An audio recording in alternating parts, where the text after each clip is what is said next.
Unfortunately, while in Bali today, instead of delivering a necessary message of unity to all Americans, President Biden chose to attack half the country, once again implying that the only acceptable Democratic outcome is a win for the Democratic Party. Let me start with a few words about the recent elections held in the United States. What we saw was the strength and resilience of the American democracy, and we saw it in action. And the American people proved once again that democracy is who we are. And there was a strong rejection of election deniers at every level, from those seeking to lead our states and those seeking to serve in Congress, and also those seeking to oversee the elections.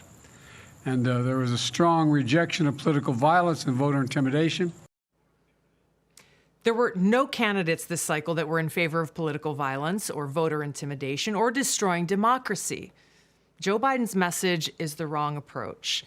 Because here's the truth. As long as the Democratic Party and the permanent Washington elite are working hand in hand with Google and Facebook, and as long as Google is allowed to continue to use its monopoly power to skew public opinion in a certain direction, literally manipulating the information that we as voters are allowed to see, then there is no democracy.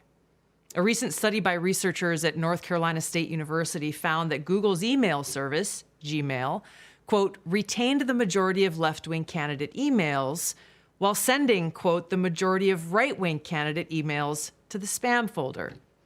Now, additionally, Google has greatly reduced the visibility of various conservative websites in its search results. Now, Breitbart, for example, found that Google has changed its algorithm so that search traffic to Breitbart declined by more than 60%. As you can see, these kinds of changes can have a major impact on voting. A peer-reviewed 2015 study published in the Proceedings of the National Academy of Sciences found that big search engines like Google can influence the voting preferences of undecided voters by 20% or more.